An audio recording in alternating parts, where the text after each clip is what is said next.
हाँ चलिए, सबसे पहला हम पढ़े विद्युत चुंबकत्व किसे कहते हैं। तो भौतिक विज्ञान की वह शाखा जिसके अंतर्गत आवेश का अध्ययन किया जाता है, चार्ज के बारे में पढ़ा जाता है। भौतिक विज्ञान में जिस चैप्टर से या जिस चार्ज के बारे में पढ़ा जाता है उसे क्या कहते हैं, वैद्युत चुंबकत्व कहते हैं। ठीक है, इसके बाद क्वेश्चन जस्ट क्या था कि विद्युत आवेश किसे कहते हैं, इलेक्ट्रिक चार्ज किसे कहते हैं, या सिंपली चार्ज किसे कहते हैं। ठीक है ना। तो इलेक्ट्रॉन और प्रोटॉन का वह गुण है ना जिसके चलते उन दोनों के बीच में वैद्युत बल लगता है, इलेक्ट्रिक फोर्स लगता है। हालांकि उसके बीच में गुरुत्वाकर्षण बल भी लगता है। तो इलेक्ट्रॉन और प्रोटॉन का वह गुण कि जिनके बीच में वैद्युत बल लगता हो, ये गुरुत्वाकर्षण बल के अलावा दूसरा बल है। ठीक है ना, वैद्युत बल लगता है, इसी गुण को चार्ज कहते हैं। ठीक है, और प्रकृति से देखा गया कि इलेक्ट्रॉन और प्रोटॉन पे चार्ज का मान बराबर होता है लेकिन विपरीत होता है। अर्थात एगो को प्लस माना गया, ये देखा, माइनस थोड़ा लिखा रहेगा उसमें। इलेक्ट्रॉन देखिएगा तो उसमें माइनस थोड़ा लिखा रहेगा।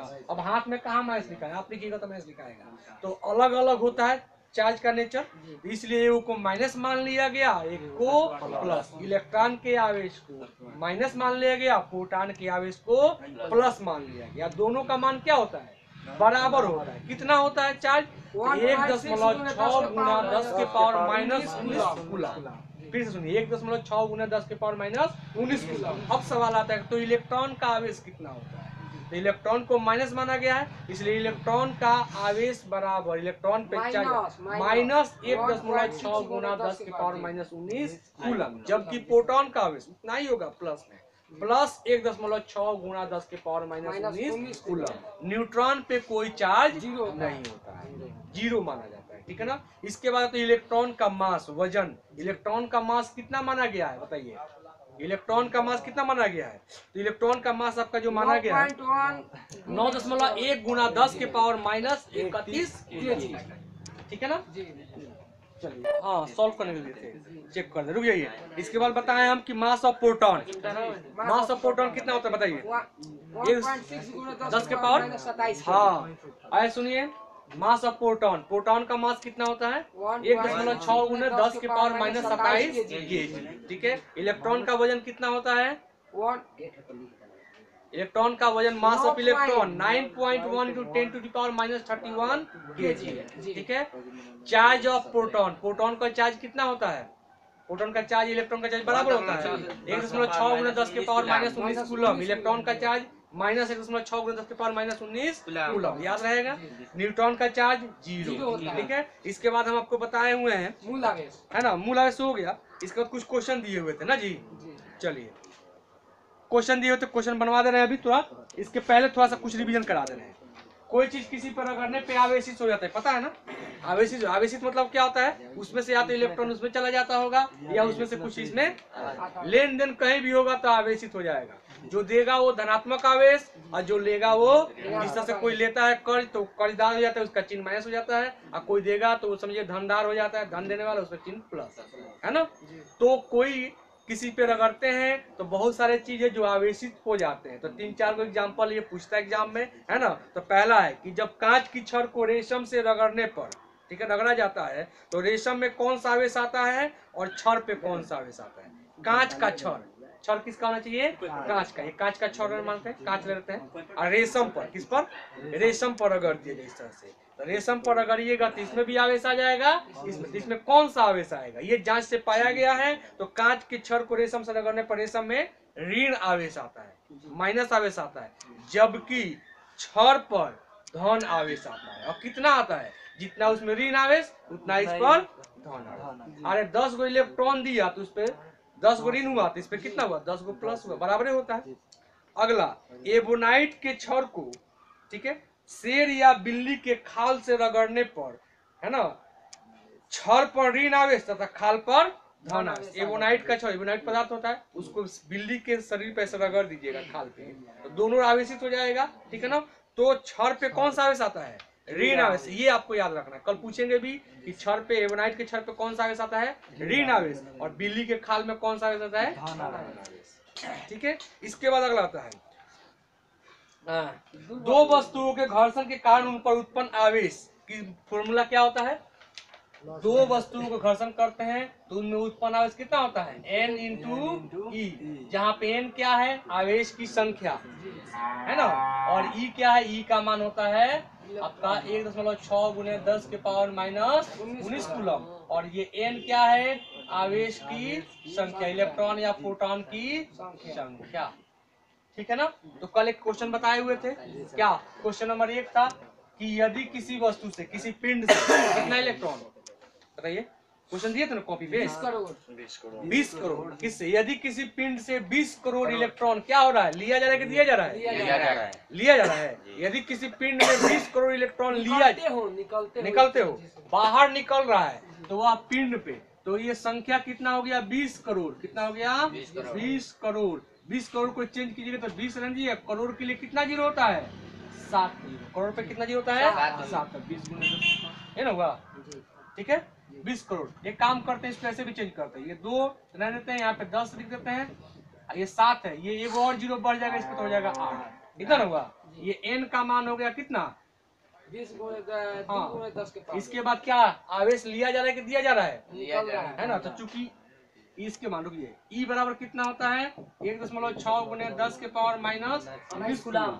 तो ये लिया जा रहा है कि दिया जा रहा है, बोलिए, निकल रहा है तो पॉजिटिव, निकल रहा है तो इसमें से प्लस की माइनस, प्लस। तो चूंकि फॉर्मूला होता है आवेश का मान होता है प्लस माइनस एन ई, है ना, इसमें से प्लस लेना है, प्लस लेंगे, एन का मान लिख देंगे 2 गुने 10 के पावर 8, एन का मान हो गया, इंटू ई का मान कितना है, 1.6 गुने 10 के पावर माइनस 19 कूलम। इसको सॉल्व कर दीजिए, यही हो जाएगा धनात्मक आवेश, एक प्लस हो जाएगा, एक गुना करेंगे तो कितना हो जाएगा, 16 गुना 32, 3.2 हो जाएगा, और 10 के पावर 8 है, 10 के पावर 19 है, दोनों का चिन्ह अलग अलग की एक जैसा, अलग अलग घटेगा, 8 और 19 घटेगा, कितना हो जाएगा, 11। प्लस की माइनस, जो बड़ा होगा वो माइनस। सर क्या इतना आंसर आया आपका,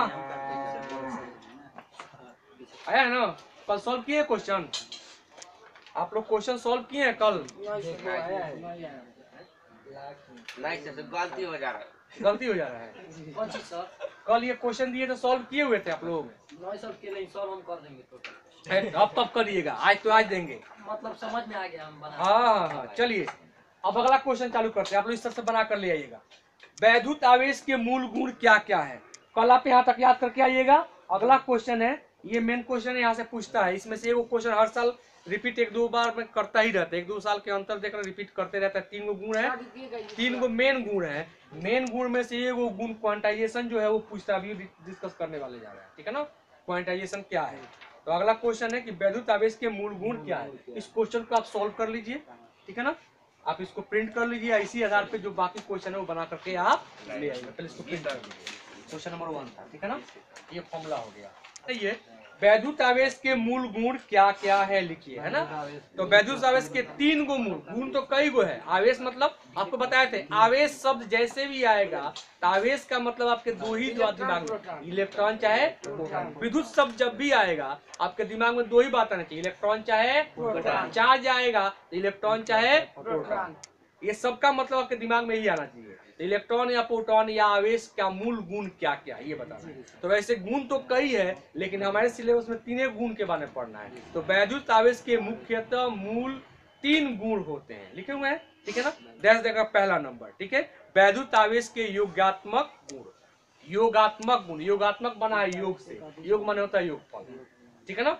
तो ये होता है कि पहला गुण क्या है, वैद्युत आवेश का योगात्मक गुण। अब सुन लीजिए, कह रहा है चूंकि आवेश एक अदिश राशि होता है तथा आवेश निगेटिव और पॉजिटिव दोनों होता है। आवेश अदिश राशि किसे कहते हैं और सदिश राशि किसे कहते हैं, ये 11th में मिला हुआ होगा, नहीं भी मिला हुआ तो समझ लीजिए, जिसमें मान के साथ साथ दिशा भी होती हो, एक निश्चित दिशा में जाता है, वैसे क्या सदिश राशि कहते हैं। जिसमें सिर्फ मान हो दिशा नहीं, जैसे 5 केजी आलू लेना है तो 5 केजी आलू क्या पूरब में तोलेंगे कि पश्चिम में तोलेंगे कि नीचे तोलेंगे ऊपर, 5 केजी अदिश राशि, इसमें कोई दिशा की जरूरत नहीं है, समझा ना। अच्छा, यहाँ से एक कलम छोड़ रहा है, ठीक है ना, तो किसी स्पीड से गिर रहा है ना, 2 मीटर प्रति सेकंड, लेकिन किधर गिर रहा है, नीचे ही की तरफ गिरेगा, कभी ऊपर की तरफ गिरेगा। इसमें तो मान तो हुआ 2 मीटर प्रति सेकेंड, लेकिन दिशा भी हुआ कि धरती एक तरफ गिरेगा। तो मान के साथ साथ दिशा भी आ गया तो सदिश राशि, और मान के साथ दिशा नहीं आया तो उसे क्या कहेंगे? अदिश राशि। तो वही कह रहा है कि आवेश दो गो होता है, इलेक्ट्रॉन मतलब नेगेटिव या पॉजिटिव, और ये अदिश राशि होती है, इसमें दिशा नहीं होता है। समझा ना? फिर कह रहा है कि इसमें दिशा नहीं होती है और यह निगेटिव पॉजिटिव दोनों होता है। अतः किसी पिंड में भिन्न भिन्न बिंदुओं पर आवेश Q1 Q2 Q3 dot dot Qn हो तो पिंड का कुल आवेश इन सभी बिंदुओं की आवेशों की कुल योग के बराबर होता है।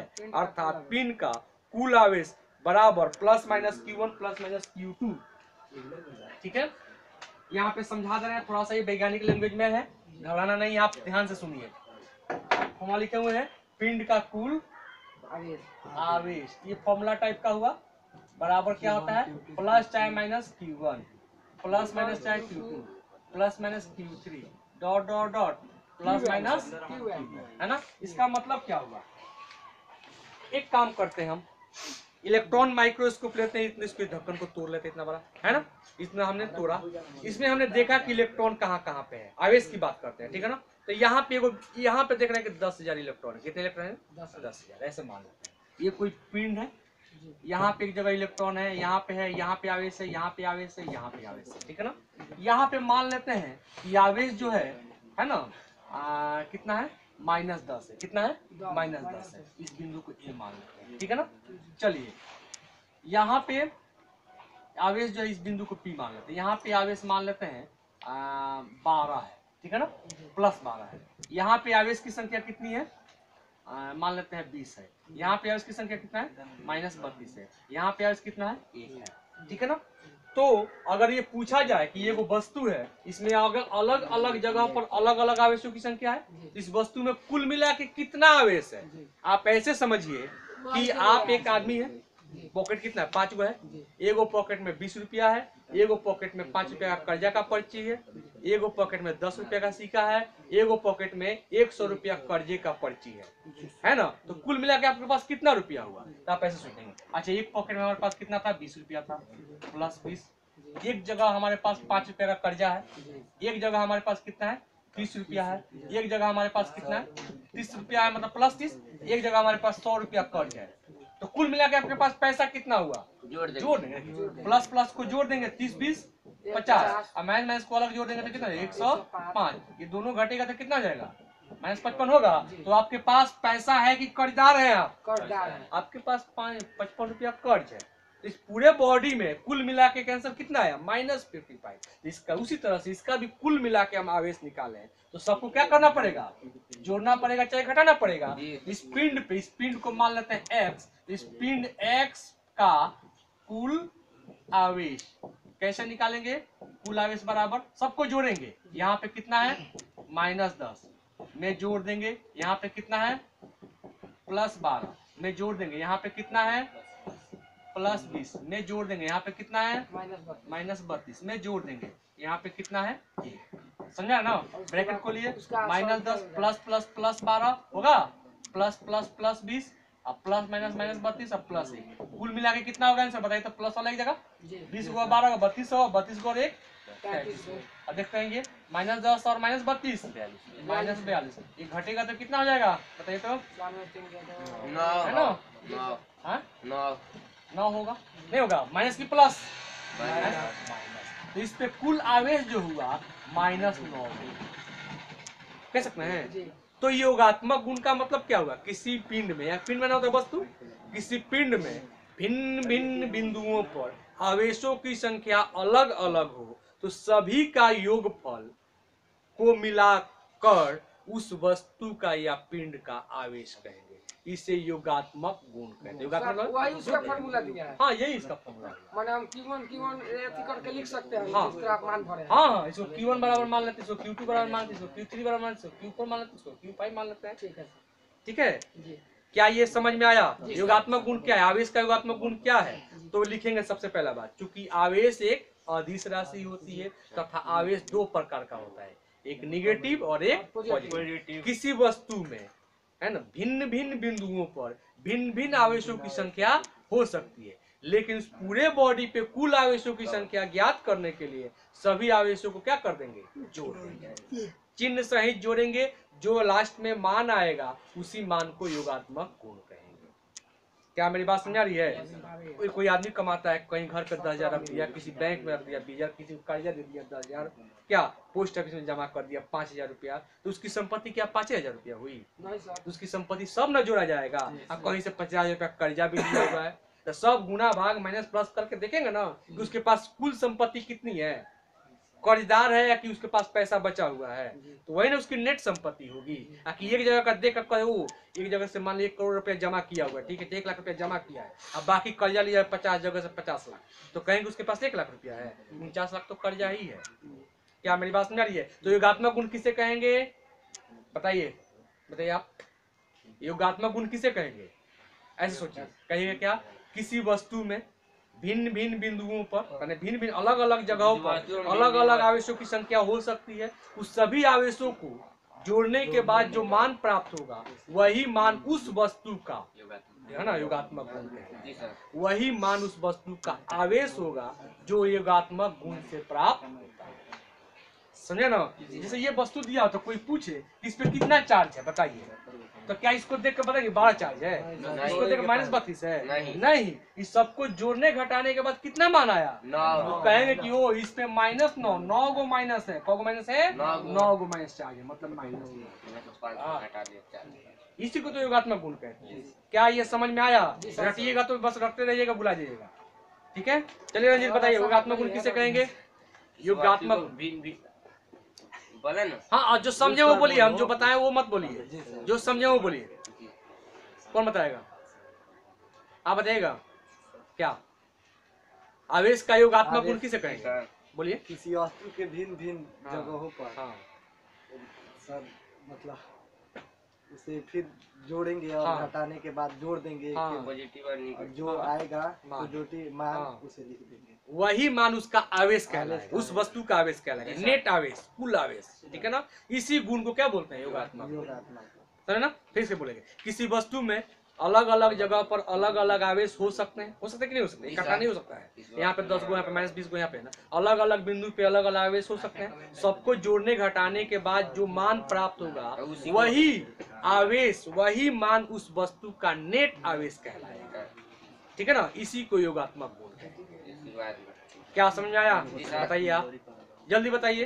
किसी पिंड पर भिन्न भिन्न बिंदुओं पर दिए गए हुए मान को हाँ। जोड़ घटाने पर हाँ। जो मान आता है उसको हम योगात्मक गुण कहते हैं। योगात्मक गुण कहते हैं, है ना, वही उसका आवेश कहलाएगा।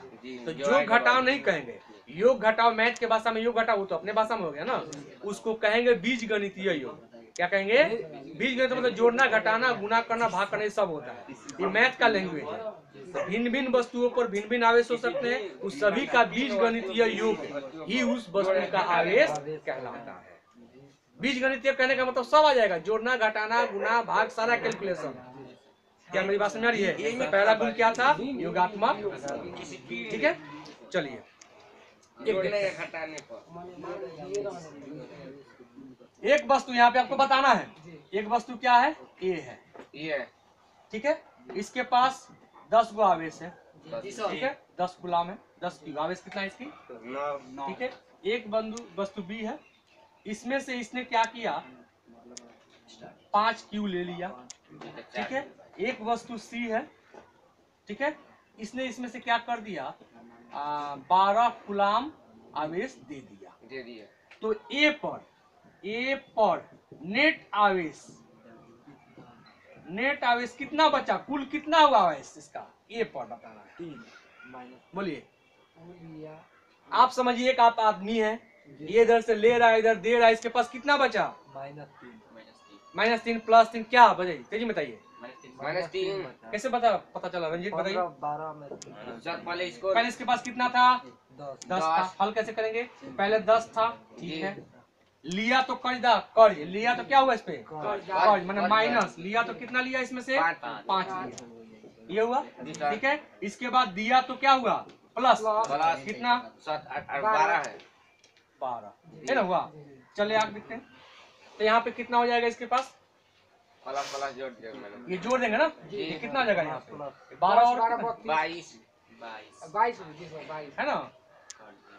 जी सर 22 जी सर, 12 तो 22 दे दिया है ना पाँच- सर। पाँच- इस पे नहीं, ऐसे नहीं, ये कितना था 10 था और 5 आया तो कितना हो गया 15 हो गया, ठीक है ना। 15 और 12 दे दिया, जी इसके पास हुआ 15, 3 तो ये बजे 10 प्लस 5 आया तो 15 हो गया, जी। और दे दिया मतलब निकल गया, कितना निकल गया 12 कितना हो गया 15 में से 12 जाएगा -3 -3 माइनस 3 प्लस 3, -3 तो इस पे चार्ज कितना हुआ नेट चार्ज प्लस 3 हुआ। जी सर समझ में आ रहा है ना। जी सर, आगे अच्छा बढ़िए। एक बताइए, ये कोई एक्स है पिंड, यहाँ पे है -3, यहाँ पे है 3 कूलाम, यहाँ पे है 2 कूलाम, यहाँ पे है 1 कूलाम और यहाँ पे है -5 कूलाम। इस एक्स पे नेट चार्ज कितना है तेजी में बताना है आपको। -3 कूलाम प्लस 2 क्यू और 2 और यहाँ माइनस, एक लिखे हैं। हाँ यहाँ पे 1 क्यू है। इस पे नेट चार्ज कितना है अलग अलग जगह पर है तो बताइए तो, अलग अलग जगह पर है ना 3-4 जगह, तो इस पे नेट कितना है बोलिए। सर वो काली क्या सब इसको इधर कोना में ये जी 1 कूलाम ये -3 है, ये 1 कूलाम है और ये -5 -5 बोलिए इस पे नेट कितना है माइनस -5 कैसे आया तो निगेटिव निगेटिव जो जोड़ देंगे जी। -8 हो जाएगा, 5 3 8 जी सर अब पॉजिटिव पॉजिटिव जब कर देंगे जी जी। 2 1 3 प्लस 3 हो जाएगा, है ना। जी। ये दोनों घटेगा तो -5 क्या ये समझ में नहीं आ रहा जी है। सर तो अलग अलग जगह है तो नेट ना निकालना है, उसी को योगात्मक क्या करने पे जोड़ने घटाने पे आ रहा है ना। जोड़ने घटाने को बोलते हैं योगात्मक, जोड़ने घटाने को बोलते हैं बीजगणितीय कैलकुलेशन, है ना। तो योगात्मक गुण किसे कहेंगे, किसी वस्तु पर अलग अलग जगह पर अलग अलग आवेश हो सकते हैं, उस सभी का योगात्मक गुण या सभी का बीजगणितीय योग जी करने पे जो नेट नया मान आता है घटाने। वही उसका आवेश कहलाता है। इसी गुण को, इसी प्रक्रिया को चाहे इसी गुण को योगात्मक गुण कहते हैं। गुण कहते हैं समझ में आ रहा है। अच्छा पैसा थोड़े कहते हैं कि हम यहाँ पे 10 करोड़ है, वो आप न गिनते हैं। अच्छा यहाँ पे 1000 रुपया रखा हुआ है, वो कहेगा कि हम 1000 रुपया है, आपने देखा यहाँ पे 1000 है, वहाँ पे 10,000 रुपया कर्जा दिए, यहाँ पे फिर 2000 रुपया जमा किए हुए हैं। फिर उसमें से तो ये सारा कैलकुलेशन तो इंसान ने ना किया हुआ है। तो ये गुण का जो नाम दिया इंसान ही दिया हुआ है, कोई वैज्ञानिक दिए हुए हैं कि आवेश का जो है मान निकालना होगा, जिससे जोड़ घटा कर कुछ हम आवेश कहेंगे। इस गुण को क्या नाम दिया गया, एडिशन लॉ, ठीक है ना। कोई दिक्कत नहीं। चलिए दूसरा गुण पढ़ लीजिए, विद्युत आवेशों का क्वांटमीकरण, संरक्षण का सिद्धांत संरक्षण का सिद्धांत, यही ठीक है। पढ़ना दूसरा हाँ वो ये मेन है चीज, ठीक है ना। संरक्षण का सिद्धांत का मतलब क्या हुआ, संरक्षण नहीं है ये, दूसरा है विद्युत आवेश के संरक्षण का सिद्धांत, तीसरा है विद्युत आवेश का क्वांटमीकरण, ठीक है ना। संरक्षण का सिद्धांत का मतलब हुआ कि किसी भी वस्तु में, है ना, हमेशा आवेशों की संख्या संरक्षित रहती है, रक्षित रहती है, फिक्स रहता है, बदलता नियत रहता है। नियत रहता है, कांस्टेंट रहता है, समझे ना। वो घटता बढ़ता मतलब बदलता नहीं है, ठीक है। इसका मतलब क्या हुआ कि जैसे आपके पास पहले से 1000 रुपया, कितना रुपया है 1000 रुपया है, ठीक है ना। और आप में इसमें से कहीं 10 रुपया चाहे 100 रुपया का आपने कोई सामान खरीद लिया, चलिए 500 का आपने क्या खरीद लिया, कपड़ा खरीद लिया। तो ये आपने सामान कोई खरीदा, यहाँ आया, अब आपके पास पैसा कितना बचा, 600 बचा ना। 600 प्लस अगर ये कपड़ा है और प्लस ये क्या है, साबुन मान लेते हैं, तो ये कपड़ा प्लस साबुन हुआ ना। तो बताइए तो ये अगर जोड़ते हैं आप, सबका वैल्यू मिला के कितना हुआ, 1000 हुआ ना। वैल्यू तो वही है, आपका खर्च हुआ है दूसरे रूप में बदला है, वैल्यू उतना ही ना है, संरक्षित है, आपकी संपत्ति संरक्षित है ना। बहुत सारे लोग क्या करते हैं, पैसा कैश नहीं रखते हैं, खेत खरीद लेते हैं लोग, सोना खरीद लेते हैं लोग, पैसा तो उनका बरकरार है, जी सर बैंक में डाल क्या देते हैं। बरकरार रहता है ना। तो इस संरक्षण का मतलब कि नाश नहीं होता है, उनका उसका नाश नाश कभी भी नहीं नहीं हो होता है। सकता है। मतलब ये हुआ कि कोई इंसान एगो इलेक्ट्रॉन को पैदा नहीं कर सकता है, और कोई भी इंसान इलेक्ट्रॉन को विनाश नहीं कर सकता है। न इलेक्ट्रॉन को पैदा किया जा सकता है, न इलेक्ट्रॉन को विनाश किया जाता है। हाँ, इसमें से इलेक्ट्रॉन निकल के उसमें चला जाएगा, चाहे किसी में से आकर के इसमें आ जाएगा, ये हो सकता है, आदान प्रदान हो सकता है। जी सर इसमें 1000 इलेक्ट्रॉन है, 10 गो इलेक्ट्रॉन चला जाएगा तो 990 इलेक्ट्रॉन बचेगा। अभी कहेंगे कि इसमें से 10 को नाश हो गया, नहीं, वो कहीं ना कहीं किसी में गया है, तो वहां भी रुका है ना। आपसे 10 रुपया खर्चा हो गया, तो मेरा 10 रुपया भुला गया, चाहे भुला जाता है, मेरा 10 रुपया भुला गया, भुला थोड़े गया, वो किसी न किसी को मिल गया, उसका विनाश थोड़े हुआ, रूप बदल गया। तो उसी को संरक्षण का सिद्धांत है। संरक्षण का मतलब क्या हुआ, आवेश का ना तो जन्म किया जा सकता है और ना ही विनाश किया जा सकता है। हाँ, उसका एक में से दूसरे में ट्रांसफर किया, हस्तांतरण हो जाता है। स्थानांतरण किया जा सकता है। आवेश का संरक्षण का सिद्धांत है। क्या मेरी बात समझ आ रही है? बताइए, आवेश का संरक्षण का सिद्धांत किसे जी कहते हैं? सर पूछिए। बोलिए। ऐसा आवेश देना का कि संरक्षण का पता सिद्धांत किसे कहते हैं? संरक्षण मतलब रुका हुआ, फिक्स, वो बदलता नहीं नहीं है। है। रुक क्या है तो ठीक है, इसमें से जा सकता है, आ सकता है, लेकिन गया इसका मतलब है कि नहीं, वो विनाश हो गया। विनाश नहीं हुआ है, विनाश नहीं उसी को होता है। तो- आवेश का संरक्षण का सिद्धांत बताता है कि आवेश का न तो जन्म दिया जा सकता है, न तो आवेश का विनाश किया जाता है।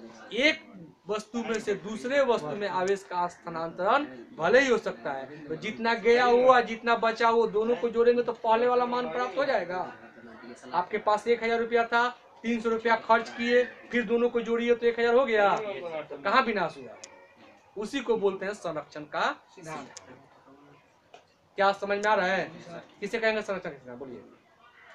पहले बताएंगे, आवेश का न तो जन्म दिया जा सकता है और न उसकी मृत्यु होती है, न तो उसकी विनाश होती है। आवेश का एक वस्तु से दूसरे वस्तु में स्थानांतरण हो सकता है ना। इस प्रकार लेने के पहले कुल आवेश और देने के बाद कुल आवेश का योग हमेशा बराबर है। नियत रहता है। नहीं होगा। आपके पास 100 इलेक्ट्रॉन है, कितने इलेक्ट्रॉन है? 100। इसमें आपने किसी को 25 इलेक्ट्रॉन दे दिया, तब आपके पास कितना बचा? 75। दिया कितना? 25। लेने के पहले कितना था? 100। और देने के बाद कितना हुआ? 2 जगह 25 प्लस 75 जोड़िएगा तो 100 नहीं आ जाएगा? विनाश कहाँ हुआ? एक जगह से दूसरी जगह गया हुआ। समझे? और क्या कहेंगे? आवेश का न तो विनाश होता है, न तो उत्पत्ति होती है। एक वस्तु से दूसरे वस्तु में स्थानांतरण हो जाता है। इसलिए लेने के पहले का आवेश और देने के बाद का आवेश हर समय उनका योग बराबर होता है। इसी को आवेश का संरक्षण का सिद्धांत कहते हैं। सर इसमें नहीं लिख देना चलो इसमें लिखे हुए हैं। ऐसा है उसी ऐसा लिखे हाँ, हैं? कैसे लिखे हुए हैं? ये सभी मान वस्तुओं में दूसरे आवेश का का सभी वस्तुओं में आवेशों का कुल योग हर समय नियत नियत रहता रहता है। ठीक है। अच्छा, इसमें पहले से 100 रुपया था तो 100 रुपया नियत है। ठीक है। आवेश की न तो उत्पत्ति होती है और न ही, तो वैज्ञानिक लैंग्वेज में लिखना ही पड़ेगा ना। बिल्कुल भोजपुरी में लिखेगा तो कहाँ से होगा? क्या आवेश का न तो विनाश होता है, न तो उत्पत्ति। हाँ, परंतु आवेशों का एक से दूसरे वस्तु में स्थानांतरण हो सकता है। एक से दूसरे में जा सकता है, आ सकता है। वो तो लिखे हुए हैं। बताइए, इस प्रकार उन दोनों वस्तुओं में क्रिया के पहले, मतलब लेन देन करने के पहले, है ना, और क्रिया के बाद के योगात्मक गुण क्या होगा? योग करने पे बराबर होगा। क्रिया के पहले तथा क्रिया के बाद में आवेशों का बीज गणितीय योग नियत रहता है ना, या शून्य रहता है ना। यही आवेश के संरक्षण का सिद्धांत है। कहाँ अंतर कहाँ है? बताइए, बोलिए। जो समझाए वही तो लिखे हुए। थोड़ा सा वैज्ञानिक लैंग्वेज में तो लिखना ही पड़ेगा। सर जरूरी है। दूसरा समझ में आया? तीसरा है क्वांटमीकरण। आवेश के क्वांटमीकरण का सिद्धांत क्या है? इसको कल, ठीक है, कल चैप्टर नहीं तो सर ये आवेश किसे कहते हैं? चलिए बोले आवेश। विज्ञान के जिस शाखा का अंतर्गत अरे आवेश, हम ये थोड़े बोल रहे हैं। विद्युत आवेश।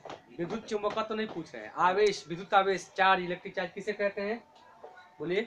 इलेक्ट्रॉन प्रोटॉन का वह विशेष गुण जिसके चलते उनके बीच में वैद्युत बल लगता है, उसी गुण को आवेश कहते हैं। आवेश कितने प्रकार के होते हैं? 2 प्रकार के होते हैं। कौन कौन होते हैं?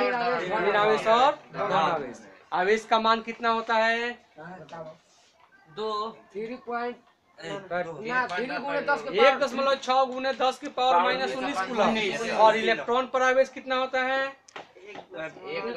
माइनस -1.6 गुने 10 की पावर -19 कूलम। इसके बाद प्रोटॉन पे आवेश कितना होता है? 1.6 इतना ही होता है प्लस में, प्लस 1.6 गुने 10 के पावर -27। आवेश वही होता है। आवेश का मान होता है। अब वजन में ना अलग अलग होता है। चलिए, इलेक्ट्रॉन का वजन मतलब मास ऑफ इलेक्ट्रॉन, मास में होता है वजन। मास ऑफ इलेक्ट्रॉन कितना होता है? 3.1 × 10 to the power -9.1 × 10 to the power -31, 31 kg। Proton का मास कितना होता है? बोलिए। 1.6 गुना 10 के पावर -27 kg। ठीक है ना। और न्यूट्रॉन पर आवेश चार्ज कितना होता है? उस पे आवेश या चार्ज चार्ज नहीं हो पाता, इलेक्ट्रॉन पे और प्रोटॉन पे। इलेक्ट्रॉन और प्रोटॉन है वैद्युत बल से खींचता है एक दूसरे को, न्यूट्रॉन नहीं खींचता। न्यूट्रॉन रहता है लेकिन उससे कोई मतलब नहीं होता, ठीक है ना। चलिए ये हो गया आवेश के बाद। इसके बाद क्या बताए थे आवेश के बाद? बताए थे हाँ, कांच के छड़ को रेशम से रगड़ने पर, बताइए रेशम में कौन सा आवेश आता है? ऋण आवेश। और कांच के छड़ पर धन आवेश, ठीक है। और बिल्ली या शेर के खाल पर, ठीक है। एबोनाइट के छड़ रगड़ने पर क्या होता है बताइए? एबोनाइट के छड़ पर कौन सा ऋण आता है? बोलिए। हाँ, और खाल पर धन आवेश। एक और बताए थे ना।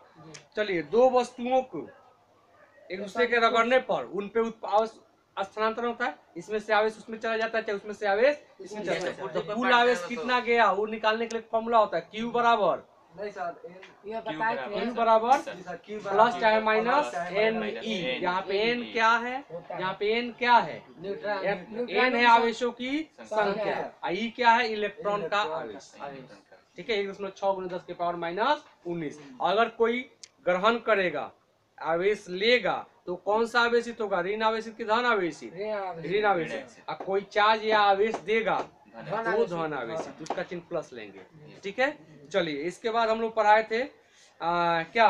वैद्युत आवेश के मूल गुण। वैद्युत आवेश के मूल गुण क्या क्या है, ठीक है, नहीं पढ़ते तो वैद्युत आवेश के मूल गुण 3 था। मुख्यतः कितना गुण था? 3 गुण था, जिसमें से एक गुण हम लोग पढ़े, कौन सा? 2 गुण पढ़ाए हैं। तो सबसे पहला गुण, वैद्युत आवेश के मूल गुण क्या क्या है ना। तो वैद्युत आवेश के मौलिक गुण 3 है, मूल गुण 3 है। ऐसे तो कई है लेकिन माना गया है 3 हमारे सिलेबस में 3 है। तो सबसे पहला गुण जो था वो क्या माने थे हम लोग, है ना? वैद्युत आवेश के योगात्मक गुण।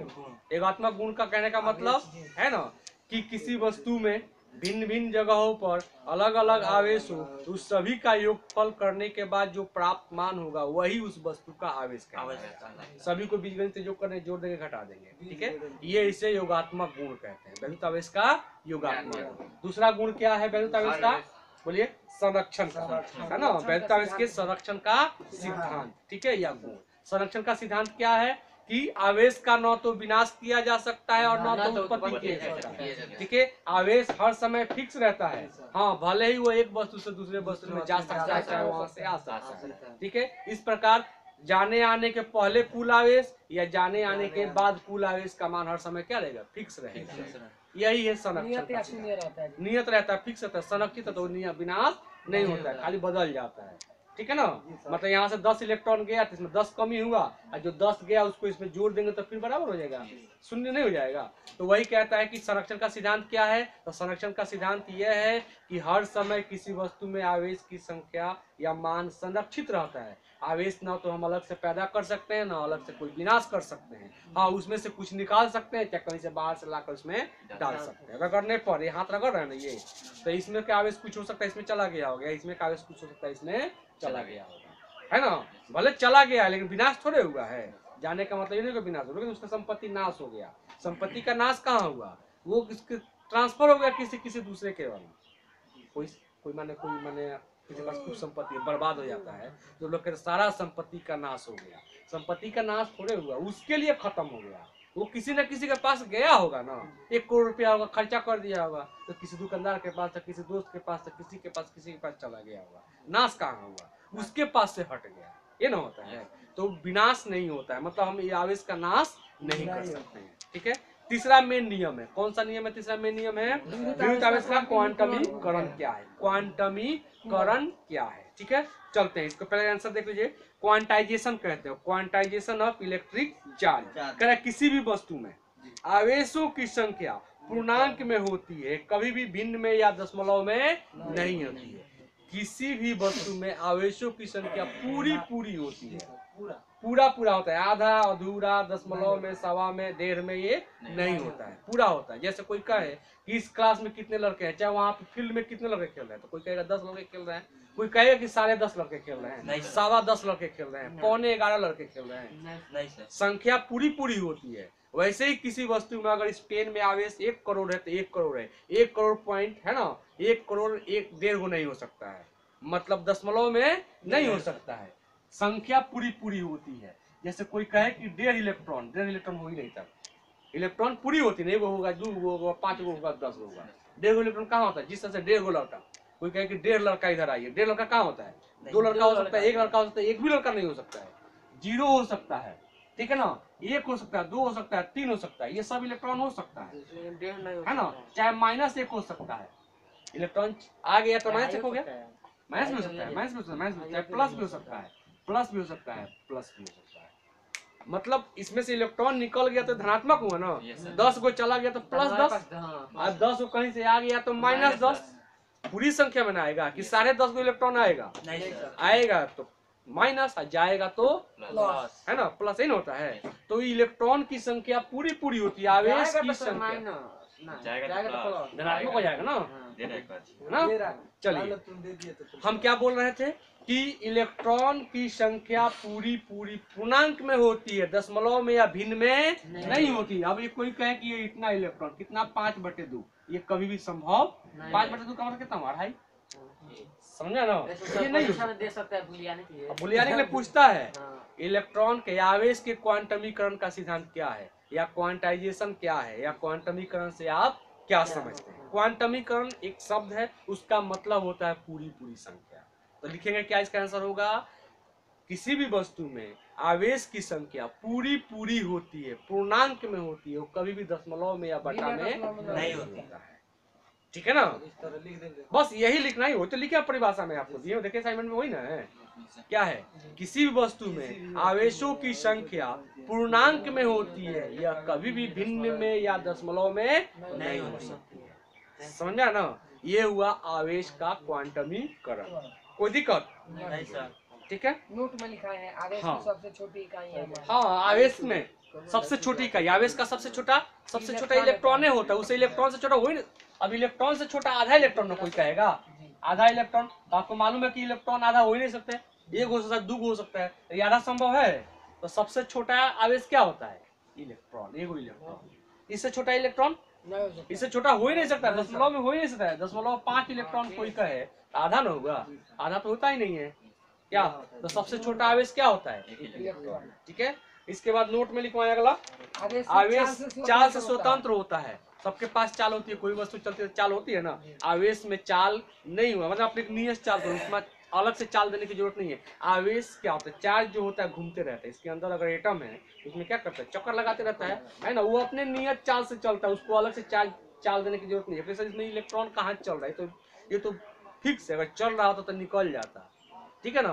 तो फिक्स हो चाहे नहीं हो, ये इसके अंदर इलेक्ट्रॉन अपने गति कर रहा होगा, इसमें एटम है ना, उसमें गति कर रहा होगा, लेकिन छोड़कर जाता नहीं है, ये छोड़कर जा नहीं रहा है, उसी में चल रहा है, लेकिन इतना चल रहा है, इतना धीरे चल रहा है कि हमको पता चलने वाला नहीं है, इतना मुड़िएगा तो हटेगा नहीं, ठीक है ना, लेकिन चलता जरूर है। तो वो अपने नियत चाल से चलता है, उसको चाल से, बाहर के चाल से कोई मतलब नहीं होता है। तो कहता है कि इलेक्ट्रॉन चाल से स्वतंत्र होता है, मतलब उसके बाहर चाल से कोई मतलब नहीं है, ठीक है ना। चलिए एक और नोट है क्या, न्यूक्लियस का व्यास लगभग 10 हाँ, की पावर और -13 न्यूक्लियस होता है ना, एटम होता है, इसके बाहर इलेक्ट्रॉन चक्कर लगाता है, और यहाँ पे क्या होता है? प्रोटॉन और न्यूट्रॉन होता है ना, यहाँ पे प्रोटॉन प्लस न्यूट्रॉन, तो ये न्यूक्लियस कहता है, नाभिक कहा जाता है। इसकी व्यास मतलब आर पार ये लंबाई है ना, व्यास का मतलब क्या हुआ? आर पार की ये लंबाई है ना हुआ। इसका व्यास कितना होता है? लगभग 10 व्यास की पावर -13 सेंटीमीटर 10 के पावर -13 सेंटीमीटर होता है। सेंटीमीटर, समझा ना, लगभग इतना होता है, ठीक है। और अगर मीटर में कोई चेंज करें कि लगभग कितना मीटर होगा, है ना, तो इसमें और सेंटीमीटर को मीटर में भाग करना होता है, तो क्या करते हैं? 10 के पावर -13 सेंटीमीटर है, मीटर में भाग करने के, मीटर में बदलने के लिए 100 से भाग कर देंगे। 100 का मतलब कितना? 10 पर कौ जीरो, 2 जीरो ना, 10 पर 2 पावर लग जाएगा, है ना। ये ऊपर जाएगा, ये ऊपर जाएगा, तो 10 के पावर -13, ये दोनों का आधार एक जैसा है, एक आधार लिखा जाएगा, ये ऊपर वाले में से नीचे वाले को घटा देते हैं, तो कितना जाएगा? 10 के पावर -15 मीटर। क्या समझ में आ रहा है? तो न्यूक्लियस का व्यास कितना होता है? लगभग 10 के पावर -13 सेंटीमीटर या 10 के पावर -15 मीटर। वहाँ पे अगर आपके पास जगह होगा तो बराबर देकर जोड़े लिखा है। ये लिखिए ना, ऐसे लिखा है ना इतना, तो यहाँ पे जहाँ पे लिखे हैं वहाँ पे लिखिएगा 10 के पावर -15 मीटर, ऐसे लिखिए। मीटर में इतना होता है और सेंटीमीटर में इतना होता है, ठीक है। ये सेंटीमीटर लिखा है ना नोट में, जी कितना 10 के पावर माइनस 13 सेंटीमीटर, वही पे बराबर देखा लिखिए 10 के पावर माइनस 15 मीटर। मीटर में इतना होता है, सेंटीमीटर में इतना होता है। न्यूक्लियस का व्यास, अब आपका सवाल है कि सर ये जोड़े हैं घटाए हैं, है ना? आपको मालूम है कि सेंटीमीटर को मीटर में बदलने के लिए क्या करना पड़ता है? भाग करना पड़ता है। मीटर को सेंटीमीटर में बदलने क्या करना पड़ता है? 2 मीटर है, इसको सेंटीमीटर में बदलिएगा तो 1 मीटर में कितना सेंटीमीटर? 100। 2 मीटर में कितना? 200 होगा। 200 कैसे आएगा? इसमें 100 से गुना करेंगे जी सर। तो यहाँ पे सेंटीमीटर कितना हो जाएगा? 200 सेंटीमीटर हो जाएगा। चलिए अच्छा, ये 200 सेंटीमीटर यहाँ पे लिखते हैं 200 सेंटीमीटर, इसको बदलना है किस में? मीटर में। तो कितना? 2 मीटर आ रहा है ना, 2 मीटर कैसे आंसर आएगा? इसमें क्या करना पड़ेगा? भाग करना पड़ेगा। कितना भाग करना पड़ेगा? 100 से, तब ना 0 से 0 कटेगा तो 2 आएगा। क्या मेरी बात समझ रही है? तो सेंटीमीटर को मीटर में बदलने के लिए, सेंटीमीटर था इसको मीटर में बदलने के लिए क्या किए? 100 से भाग किए हैं, है ना? 100 से भाग करना, ये ऐसा था 10 के पावर माइनस 13 और 100 से भाग किए हैं ऐसे। 10 के पावर माइनस 13, 100 को कहते हैं 10 के पावर 2। दोनों में आधार क्या है? 10 है, 10 है, पावर माइनस 3 है, पावर 2 है। आधार एक जैसा होता है, एक आधार लिख लेते हैं, है ना? पावर को भी लिख लिया जाता है, पावर क्या है? माइनस 13 और 2। अगर दोनों के बीच में भाग का चिन्ह है तो घटाव लगाएंगे, और दोनों के बीच में गुना का चिन्ह होता है तो जोड़ लगाएंगे। ये दोनों 10 के बीच में भाग का चिन्ह है ना, तो माइनस तो वही लगाएंगे। सब पूछ तो माइनस 13 और माइनस 2 मिलकर कितना हो जाएगा? माइनस 15। यही सब वही पूछे जो तीसरा आया। ठीक है। तो क्या तीसरा सिद्धांत था? आवेश का क्वांटमीकरण।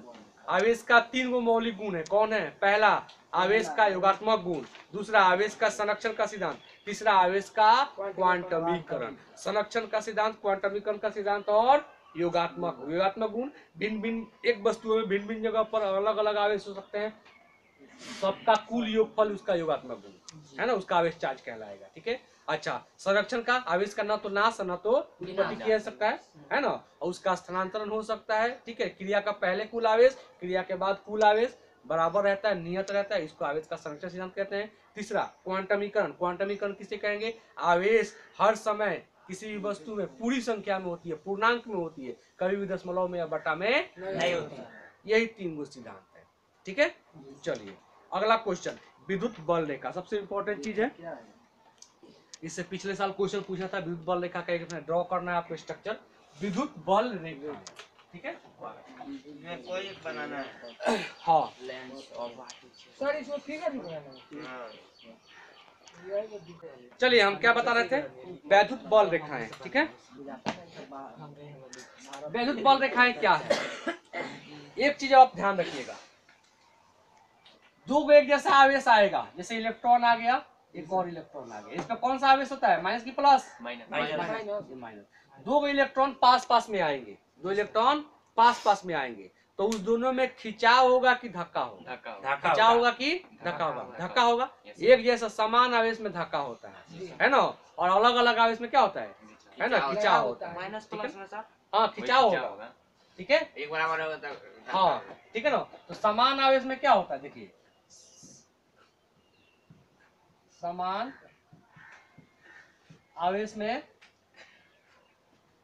क्या होता है? प्रतिकर्षण होता है। क्या होता है? प्रतिकर्षण, यानी दुश्मनी नहीं होता है। और असमान विपरीत आवेश में, विपरीत आवेश क्या होता है? आकर्षण। याद रहेगा ना? हाँ, इसमें प्यार होता है क्या। चलिए, तो एक समान आवेश अगर पास में आएगा तो कभी सट नहीं सकता है। ठीक वैसे ही जैसे चुंबक 2 लड़के रख लेते हैं, विपरीत ध्रुव होता है तो खींच लेता है, एक समान ध्रुव के पास में तो खींचता नहीं है। दोनों आकर्षण होगा तब दोनों आकर्षण होगा, मतलब प्यार होगा दोनों। ये अलग अलग आवेश होगा, अलग अलग है ना। मतलब एक इलेक्ट्रॉन हो और एक क्या हो? प्रोटॉन हो, तो ये दोनों इसको ये खींचेगा, इसको ये खींचेगा। तार मोबाइल में बंद कर दो ना। समझे ना? इसको ये खींचेगा, इसको ये खींचेगा। लेकिन अगर दोनों इलेक्ट्रॉन है तो ये इसको इधर धक्का देगा और ये इसको इधर धक्का देगा, कोई बात पास में आएगा नहीं। दोनों प्रोटॉन हो तो ये इसको धक्का देगा इधर, ये इसको धक्का देगा इधर। लेकिन एक इलेक्ट्रॉन हो, एक क्या हो? प्रोटॉन हो, तो ये इसको इधर खींचेगा और ये इसको इधर खींचेगा। समझा ना? इस तरह से ये खींचेगा। क्या? हाँ, उसे साइलेंट कीजिए। क्या समझ में आ रहा है? तो हमने क्या सीखा कि 2 आवेश में या तो खिंचाव होता है या तो धक्का होता है। ठीक है ना। तो वो जिस लाइन के तहत खींचता है, जिस लाइन के तहत खींचता है, चाहे जिस लाइन के तहत धक्का देता है, वो दिखाई नहीं देगा।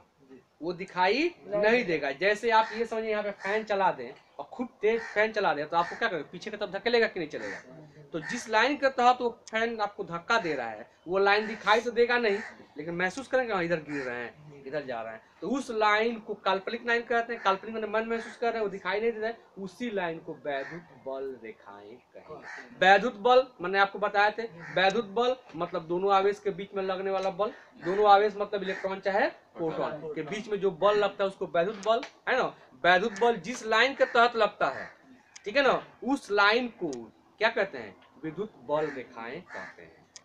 वो काल्पनिक होती है, वो दिखाई नहीं देती। जैसे सोचिए, ऐसे हमने एक इलेक्ट्रॉन यहाँ पे रखा, ये फिक्स है, इसको पकड़ के रख रहे हैं, है ना। यहाँ पे मान लीजिए इस इलेक्ट्रॉन को एकदम पकड़ के रख दिए, इस डब्बा में बंद करके रख दिए, ठीक है, ये कहीं जा नहीं सकता है। और इसके पास कहीं से एक और इलेक्ट्रॉन लाकर यहाँ पे रख रहे हैं, ये तो कहीं नहीं जा सकता है। ये भी इलेक्ट्रॉन समान है के विपरीत है, समान है, तो इसमें दोनों में आकर्षण होगा, आकर सटेगा कि भागेगा, भागेगा। तो ये तो कहीं नहीं जा सकता है, ये लाकर छोड़े तो ये ना भाग सकता है, तो ये इसको धक्का देगा, ठीक है ना, तो ये भागेगा। ये किधरों भाग सकता है, इधर इधर इधर आपके तरफ अंदर, है ना, कहीं भाग सकता है। तो मान लेते हैं कि इसको इधर धक्का दिया, तो ये इधर इलेक्ट्रॉन जाकर यहाँ पे आकर रुक गया, यहाँ पे आकर जा गया। तो ये किस लाइन के तहत गया, इलेक्ट्रॉन यहाँ पे था, ऐसे गया, तो ये तो दिखाई नहीं दे रहा रास्ता, यहाँ पे ला कर छोड़े उधर चला गया। आप जैसे गुर्देल लेते हैं या बंदूक की गोली छोड़ते हैं, ऐसे चला जाता है, तो किसी लाइन पे गया होगा ना, वो लाइन दिखाई देता है, गोली जाती है तो लाइन खींचते हुए थोड़ा जाता है, तो जिस वो धुआं का ना हुआ जी। अच्छा गुर्देल ले लीजिए चाहे धनुष बाण ले लीजिए, छोड़ते हैं धनुष बाण को, जाकर यहाँ से छोड़े वहां पे जाकर लग गया दीवार पे मान लेते हैं, तो क्या वो लाइन दिखाई दे रहा है, तो दिखाई नहीं, काल्पनिक है ना। तो हम कहे उसको लाइन खींच सकते हैं कि नहीं मन में, तो इस लाइन पे ये तीर गया हुआ है, इस लाइन पे ये तीर गया हुआ है, तो जो लाइन महसूस कर रहा है उसको काल्पनिक लाइन कहा जाएगा, उसी को विद्युत बल रेखाएं कहेंगे। मतलब ये जिस लाइन पे ये जा रहा है, इस लाइन को क्या बोलेंगे, विद्युत बल रेखाएं। ये काल्पनिक होती है, दिखाई देता नहीं है, इसी को खींचना है, समझ में आया ना। तो इसका परिभाषा क्या हुआ कि जिस रास्ते पर, जिस रेखा पर, जिस रास्ते पे कोई आवेश चलता है ना, उसी रास्ते को, उसी लाइन को क्या बोलेंगे, विद्युत बल रेखाएं। तो परिभाषा इसमें दो गो लिखे हैं, दो गो परिभाषा लिखे हैं, दोनों का समझना। विद्युत बल रेखाएं किसे कहेंगे, जिस रास्ते पे कोई आवेश क्या करता है, चलता है ना, उस रास्ता को ही हम क्या बोलेंगे, विद्युत बल रेखाएं। वो दिखाई नहीं देती, वो महसूस किया जा सकता है, उसको काल्पनिक रेखाएं कहते हैं, ठीक है ना। तो अब इसका परिभाषा जो सही परिभाषा है, ये कहा गया है कि वह स्वतंत्र पथ जिस पे एक धन आवेश मतलब है ना, एक धन आवेश चलता है या चल जाता है, रॉकेट जाए तो लोग धुआं है, वो धुआं है ना, तो जहाँ जाएगा वहाँ दिखाई नहीं देगा। हाँ तो वो धुआं है, अगर धुआं हटा दे तो जिस रास्ते पे जा रहा है वो दिखाई दे रहा, तो वही उसी रास्ते को हम कहेंगे रेखा, है ना। तो यहाँ पे चूंकि आवेश की बात होता है, आवेश के बीच में विद्युत बल लगता है, तो विद्युत बल के चलते जो रेखा बन रहा है, लाइन बन रहा है, उसको विद्युत बल समझना है ना। तो अब सवाल क्या है कि विद्युत बल रेखाएं क्या है, परिभाषा अगर पूछेगा तो ये आप लिखिएगा, विद्युत बल रेखाएं वह एक वक्र, वक्र मतलब लाइन, वक्र मतलब एक लाइन, वह एक वक्र है, ठीक है ना, जिस पर एक आवेश चलता है या चलने का प्रवृत्ति, प्रवृत्ति मतलब क्षमता। तो कौन सा आवेश, परिभाषा जो भी दिया गया है धन आवेश पर दिया गया है, किताब में कहीं पढ़िएगा परिभाषा किस पर दिया गया है, धन आवेश पर, ऋण आवेश पर परिभाषा नहीं दिया गया है, ठीक है ना। तो धन आवेश को परीक्षण आवेश कहा जाता है, टेस्ट चार्ज कहा जाता है, आगे मिलेगा। टेस्ट चार्ज या परीक्षण आवेश क्यों, जितने भी प्रयोग किए जाते हैं वो प्रोटॉन पे, धन आवेश पे किया जाता है, समझे ना, ऋण आवेश पे नहीं किया, तो ऋण आवेश पे मान बदलते रहता है, इसलिए प्रयोग जो किया जाता है किस पे किया जाता है, धन आवेश पे। तो धन आवेश को प्रोटॉन कहते हैं, है ना, धन आवेश कहेंगे। तो कहेंगे कि कोई भी धन आवेश जिस रास्ते पर चलता है या चलने की क्षमता रखता है, उसी रास्ते को विद्युत बल रेखाएं, ठीक है। और ये हवा में चारों तरफ कहीं भी हो सकती है, कहीं भी हो सकता है, इधरों जा सकता है, इधरों जा सकता है, इधरों जा सकता है, ठीक है। ये रेखाएं काल्पनिक होती हैं, ये रेखाएं क्या होती है, काल्पनिक, दिखाई थोड़े देगा। यहाँ से कलम गिरा है, यहाँ पे आ गया, कलम ऐसे गिरा, ये लाइन कहाँ दिखाई दिया बताइए, कहीं दिखाई दी जाती है, काल्पनिक है ना हुआ, उस रेखा को हम कहेंगे, ठीक है। और एक और इसका गुण है, गुण आगे हम लोग पढ़ेंगे, ये कभी भी काटता नहीं है। ये रेखा अगर इधर गया, इधर गया, इधर गया, तो कोई रेखा ऐसे काटेगा नहीं, सब एक दूसरे स्वतंत्र, भले समांतर जा सकता है लेकिन काटेगा कभी नहीं। ठीक है, होता फैलता है। हाँ अपसरित होता है, फैलता हुआ, ठीक है ना, लेकिन कटता नहीं है। समझ में आ रहा है ना। तो इस तरह से इसका स्ट्रक्चर ड्रॉ करना है, ठीक? तो चलिए, क्या आप कोई बता सकते हैं कि विद्युत बल रेखाएं किसे कहेंगे? आप अपने भाषा में बता सकते हैं, बोलिए। विद्युत बल, हाँ कोई भी आवेश हाँ अपनी रेखा में अपनी चलता है तो अपनी रेखा दिखाई पे नहीं देता चलता है, है हाँ हाँ उसी को कहते हैं, दिखाई नहीं देता है। और वो काल्पनिक होता है और दिखाई देता दिखाई नहीं देता, उसी को विद्युत बल है। दिखाई बिल्कुल देता है। है। इसको थोड़ा सरिया कर, मतलब सजा कर बोलेंगे, है ना। कोई भी आवेश नहीं कहेंगे, कोई धन, परिभाषा जो दिया गया धन आवेश पे, है ना, हाँ कोई धन आवेश जिस रास्ते पर वो जिस पे चला जाए, इधर चला गया तो इसी को बल दिखाएंगे, इधर चला गया तो इधर भी चला जाएगा, अपना उसका कोई रास्ता नहीं है, वो किसी पर भी जा सकता है। तो कोई धन आवेश जिस रास्ते पर चलता है या चलने की क्षमता रखता है, उसी रास्ते को क्या बोलेंगे? विद्युत बल दिखाएंगे। अब रास्ता नहीं कहेंगे, रास्ता को अपने भाषा में रास्ता कहा जाता है, यहाँ पे मार्ग भी नहीं कहेंगे, क्या कहेंगे? यहाँ पे वक्र कहेंगे। क्या कहेंगे? विज्ञान के भाषा में वक्र कहेंगे। रास्ता को समझिए वक्र।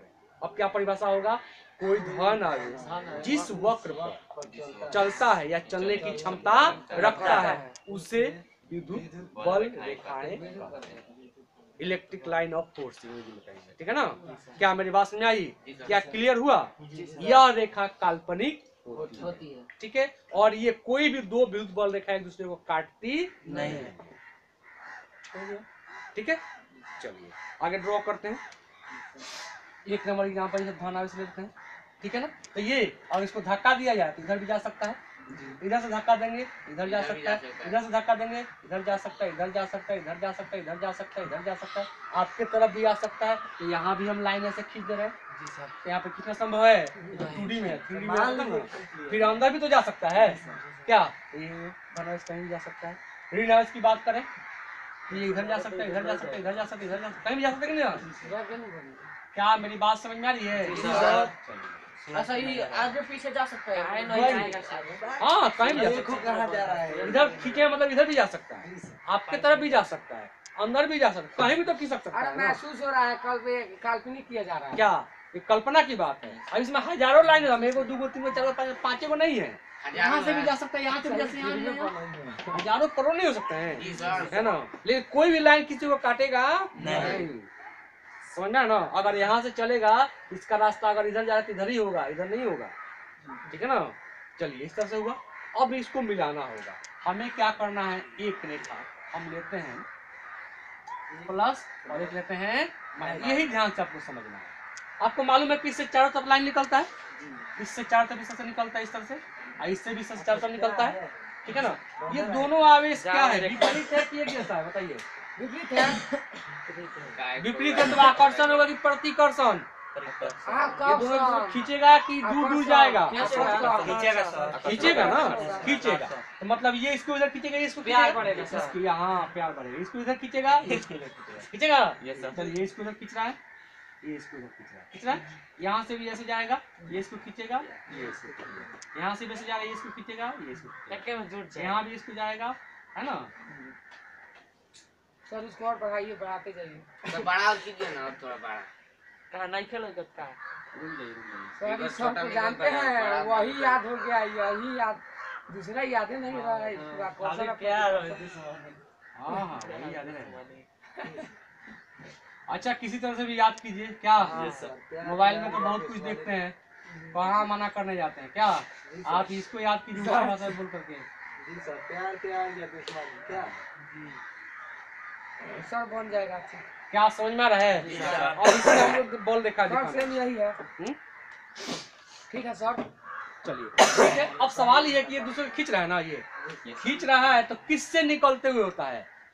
विद्युत लाइन किससे निकलता है, किस में जाके समाप्त होता है? तो याद रखिएगा, धन आवेश से विद्युत रेखाएं निकलते हुए पता चलता है और ऋण आवेश पे जाकर समाप्त होता है।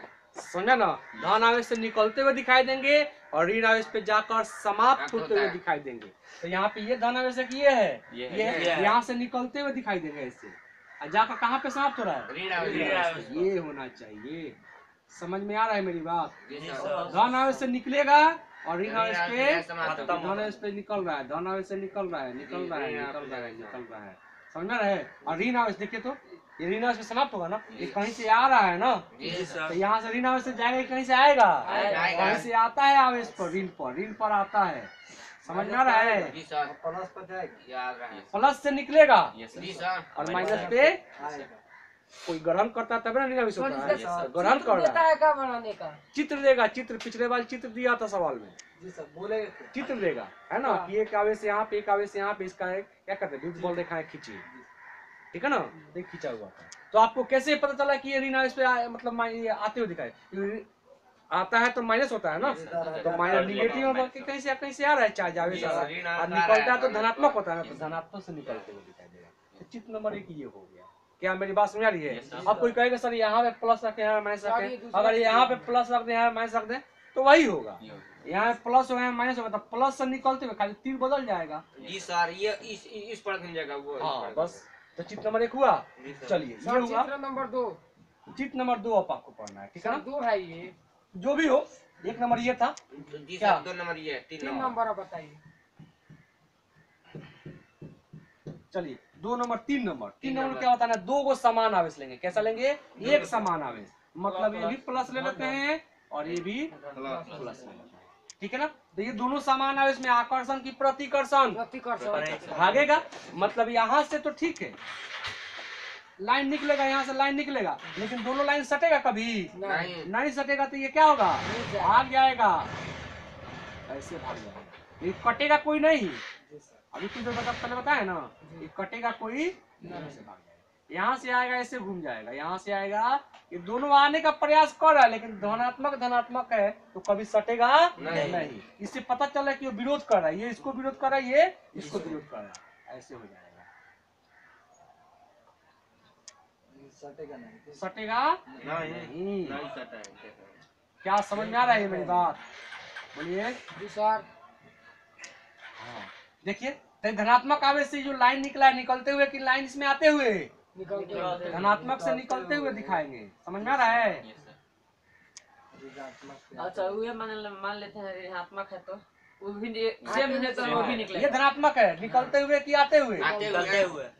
धनात्मक से निकलते हुए, कहीं भी प्लस होगा वहां से निकलेगा, अब माइनस होगा तो आएगा। हाँ बस, तो यहाँ पे प्लस की भी चर्चा कर रहे हैं ना, जी सर। हो गया। लेकिन कोई किसी को काटेगा नहीं।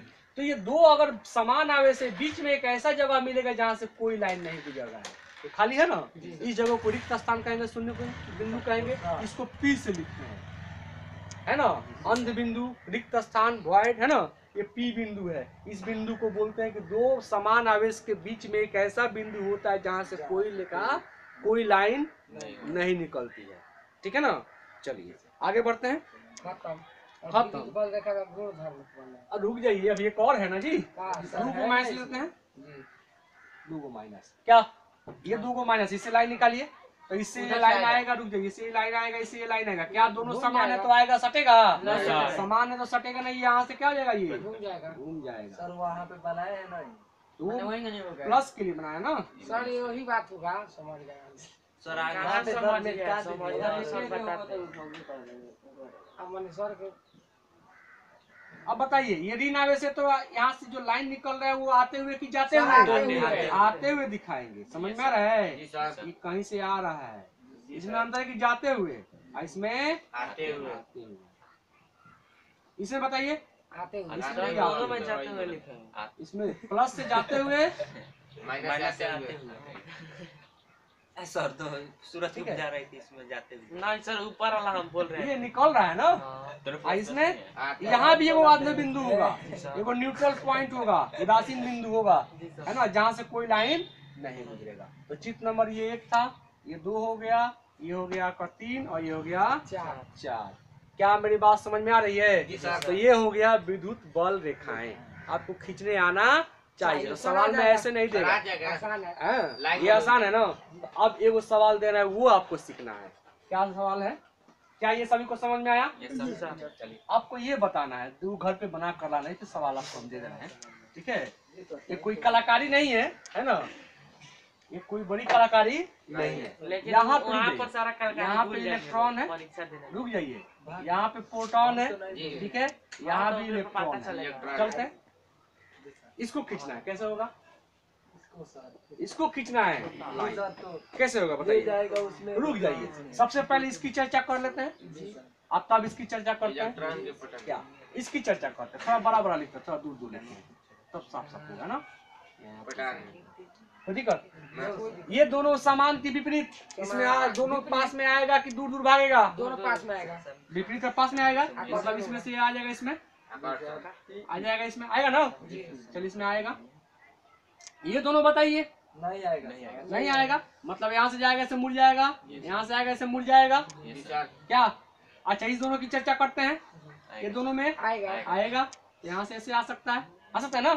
चलिए यहाँ से ऐसे जा रहा है, इधर मुड़ जाएगा, यहाँ से ऐसे जा रहा है, इसके पास जाएगा तो जाने देगा? ये नहीं जाने देगा। ये क्या, ये भी इधर मुड़ जाएगा, ये भी इधर क्या हो जाएगा? मुड़ जाएगा, मुड़ेगा, ये कटेगा नहीं, ये कटेगा नहीं। यहाँ पे देखिए थोड़ा सा मेरा छोटा हो गया है, इसलिए सब दिखाई दे रहा है ना। ये कटेगा नहीं, यहाँ से ऐसे आ जाएगा, ऐसे आ जाएगा, भले ही इधर ऐसे चला जाएगा, ऐसे चला जाएगा। क्या ये कुछ समझ में आ रहा है? यहाँ से ऐसे जा सकता है ना। सर 4 का नहीं होता है, 4 का हो सकता है, 6 का हो सकता है। अब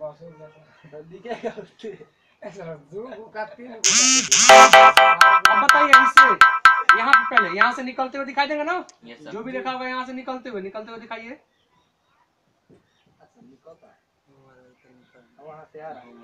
तो सब दो लिखा है क्या यहाँ पे बताइए, जा रहा है, यहाँ पे आते हुए दिखाई देंगे, तो यहाँ से दिखाई दे रहा है, यहाँ से जाते हुए, इलेक्ट्रॉन पे जाते हुए, यहाँ पे भी इसमें आते हुए, है ना। आते हुए। हाँ, प्रोटॉन पास क्या समझ में आ रहा है? सूरज देख रहे हैं, इस तीनों के बीच में एक जगह ऐसा है जहाँ पे रिक्त स्थान है, जिनमें उदासीन बिंदु है, ये है पी। आपको पी भी लिखना होगा। पी क्या है? उदासीन बिंदु। तो दो आवेशों के बीच में, दो विपरीत आवेशों के, दो समान आवेशों के बीच में एक ऐसा बिंदु होता है जिसे उदासीन बिंदु कहते हैं, उसे पी से सूचित करते हैं। वहां से कोई लाइन नहीं गुजरती है। तो आपको सवाल हम दे रहे हैं, ये बनाकर ले आना है। सवाल नंबर 1, क्या यहाँ पे इलेक्ट्रॉन है, यहाँ भी इलेक्ट्रॉन है, यहाँ भी इलेक्ट्रॉन है, यहाँ भी इलेक्ट्रॉन है, 4 जगह, एक वर्ग के जैसा। दूसरा नंबर, यहाँ पे प्रोटॉन है, यहाँ पे इलेक्ट्रॉन है, यहाँ पे इलेक्ट्रॉन है, यहाँ पे प्रोटॉन। बन जाएगा। प्रोटॉन जाएगा, यहाँ पे इलेक्ट्रॉन, यहाँ पे प्रोटॉन, यहाँ पे इलेक्ट्रॉन, यहाँ पे प्रोटॉन और यहाँ पे प्रोटॉन। ये किए हुआ, ये हुआ, बन जाएगा। यस सर, बोलिए। सब प्रोटॉन आपका इलेक्ट्रॉन जाएगा। क्या ना, हाँ बोलिए। सर्कल गए थे, इलेक्ट्रॉन, प्रोटॉन, चलिए 4 को बना कर लाइएगा, ठीक है। तो कल बन जाएगा, इसको हम ड्रा करेंगे, 4 बनेगा, बिल्कुल बनेगा, और इसको कल डिस्कस करेंगे, ठीक है। वहाँ पे